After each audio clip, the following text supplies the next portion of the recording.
Bonjour, aujourd'hui on va parler sur les règles du shofar. On a parlé le dernier cours que la mitzvah d'écouter, d'entendre le shofar, c'est mitzvah assez min Torah. C'est une mitzvah de la Torah, comme c'est marqué Yom Teroah Yelachem. Alors maintenant cette mitzvah, alors on sait qu'il y a un principe dans la Torah, on sait que la Torah elle est partagée en deux catégories de mitzvot. Il y a ce qu'on appelle déjà mitzvot aseh, mitzvot lo aseh. Il y a les mitzvot positifs et les mitzvot négatifs. Positifs, c'est-à-dire tu dois faire quelque chose. Par exemple, le shofar, la Torah nous dit Yom Teroah Yelachem. Ça sera une journée dans laquelle vous allez sonner le shofar. C'est positif. Il y a mitzvah négative, par exemple, lo tochalo kol nevela. On n'a pas le droit de manger un cadavre, c'est-à-dire une bête qu'on n'a pas fait la shrita, et ainsi de suite. Alors maintenant, il y a aussi dans les mitzvot, surtout mitzvot assez plus, c'est-à-dire les mitzvot positives, des mitzvot qui dépendent du temps. Il y a des mitzvot qui ne dépendent pas du temps. Par exemple, sonner le shofar, la mitzvah, c'est le jour de Rosh Hashanah, les 2 jours de Rosh Hashanah. Donc elle dépend du temps. Aussi cette mitzvah, c'est la journée et non pas le soir. Parce que le pasteur il a dit Yom Teroah Yelachem. C'est un jour de sonnerie. Vous devez sonner donc le shofar. Alors, vu que cette mitzvah dépend du temps, donc ça va avoir des conséquences dans la halakha. C'est quoi les conséquences? C'est par rapport aux dames. Alors on sait bien sûr que les dames elles sont obligées de faire toutes les mitzvot, mais la Torah elle les a exemptées des mitzvot positives qui dépendent du temps.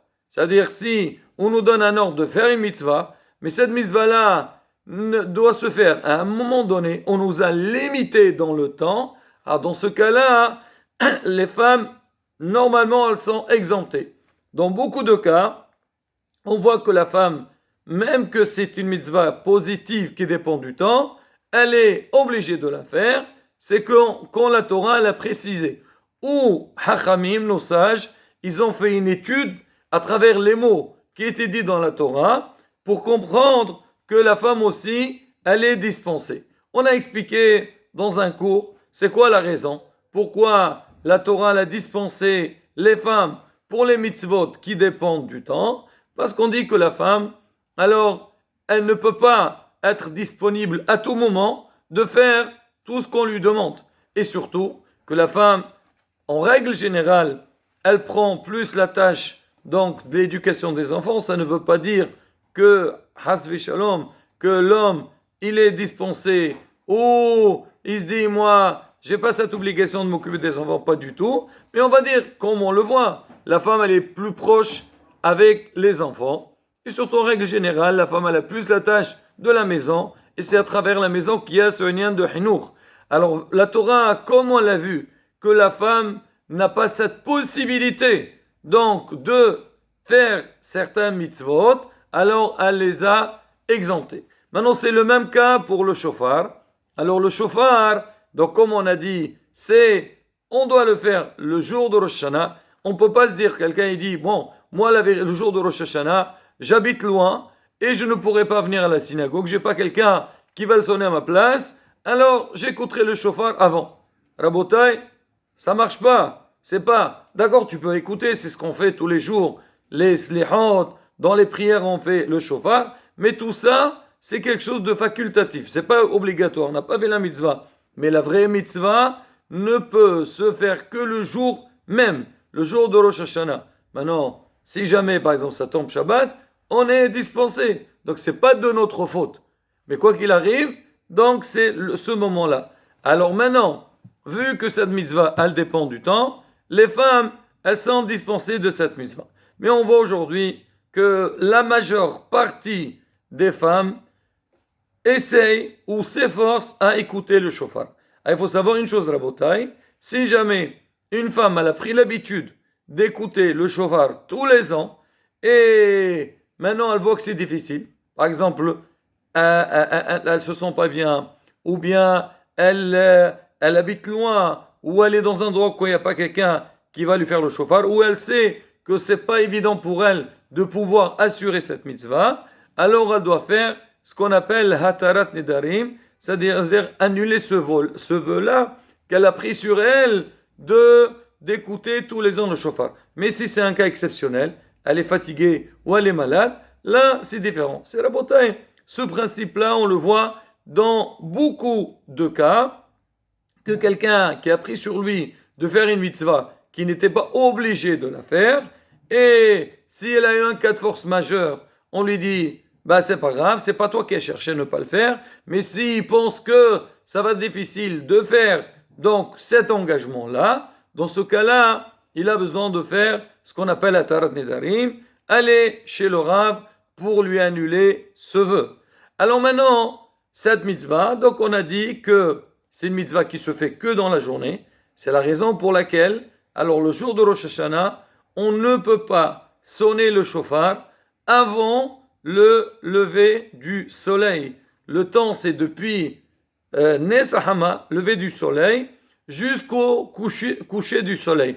Maintenant, si on a écouté avant, c'est-à-dire après le lever du jour, et entre le lever du jour et le lever du soleil, ou bien après le coucher du soleil, en début d'Arvat, ça marche. Ça veut dire c'est pas comme ça qu'il faut faire, mais ça pourrait passer. Là aussi, Rabotai, c'est vraiment des cas, ce qu'on appelle des cas de force majeure. Mais sinon, on doit veiller d'écouter le shofar en 100 ans. Alors maintenant, combien de sonneries on doit écouter? Alors, normalement, la Torah, quand elle a parlé de ce inyan de shofar, elle a utilisé le terme de teroua. Alors, le mot teroua, il a été dit dans la Torah 3 fois. Le premier, Yom teroua yilachem, Zichron teroua, et We'avarta shofar teroua.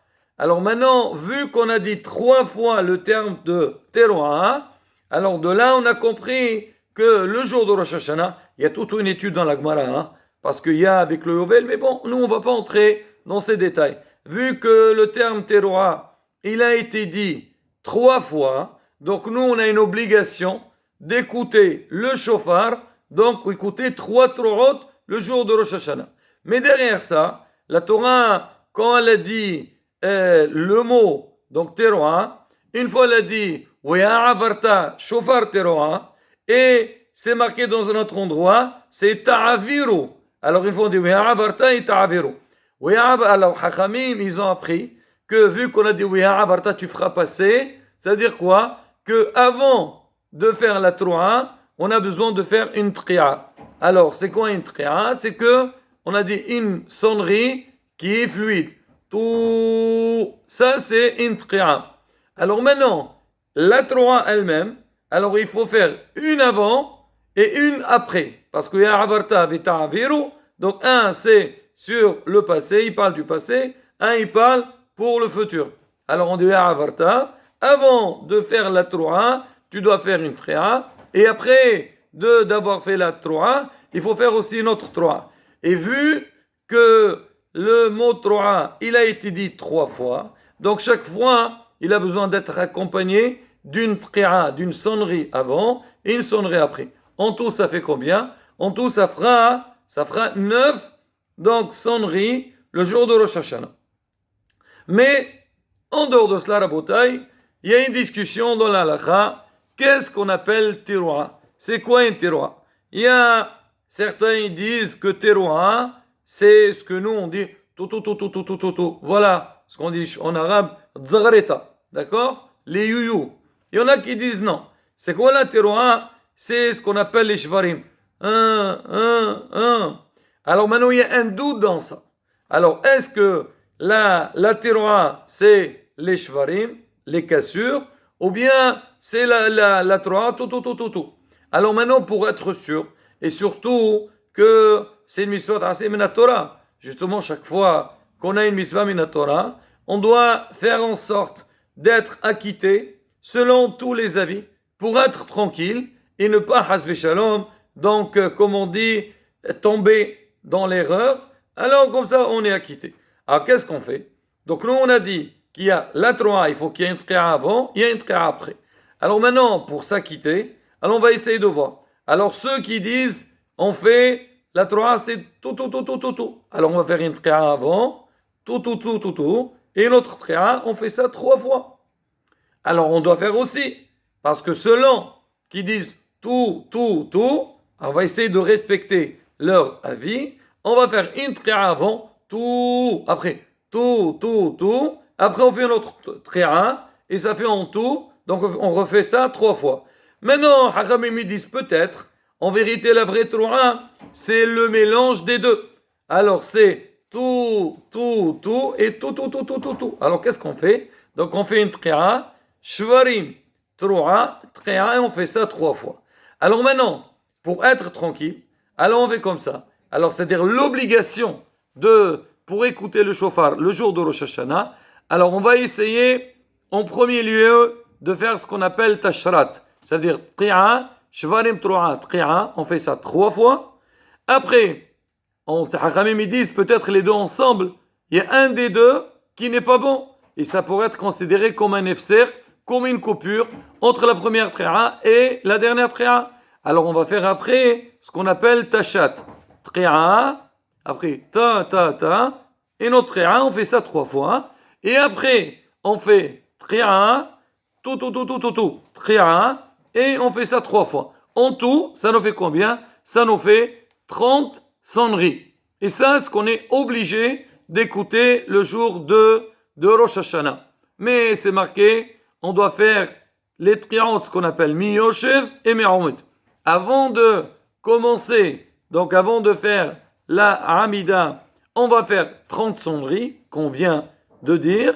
Et dans la Hamida, donc on va faire, aussi on doit faire ces 30. Alors maintenant, vu que dans la Hamida, on a ce qu'on appelle Tfilat Lahash, on fait la prière à voix basse, et après on fait à voix haute, on fait la Hazara. Donc pareil, on va faire 30 dans le Lahash, et on va faire 30 dans la Hazara. Certaines communautés, ils font pas dans le Lahash, ils font plus tard. Mais bon, en tous les cas, ça sort de là. Combien de sonneries on va écouter? Donc une avant de commencer Moussaf, une dans le Lahash, c'est-à-dire qu'on fait la Hamida à voix basse, 30, et 30 dans la Hazara. Après, à la fin, quand on a fini la prière, on fait le Kaddish de Titqabal. On fait Ti'ano Beta'adro. Avant de faire Titqabal, on va faire encore 10 fois. C'est Tashrat, Tashat, Tarat. Ça fait que 10. Et à la fin, on fait Tro'a Gdola pour perturber le Satan. Voilà la bataille, ça c'est toutes les sonneries qu'on fait le jour de Rosh Hashanah. Maintenant, dans le cas où quelqu'un n'a pas pu insister au Tqirot à la synagogue, ou quelqu'un il est malade, et on va aller lui sonner le shofar. Dans ce cas-là, si on lui a fait que 30 Tqirot, ça peut suffire. Rabotai, voilà, donc première partie concernant les sonneries de shofar le jour de Rosh Hashanah. Be'ezrat Hashem, le prochain cours, on entrera plus au détail sur des questions pratiques au niveau des brachot, au niveau de parler entre les tqirot, comme ça, Be'ezrat Hashem, on fera le tour de toutes les brachot. Hizqu ou imsou.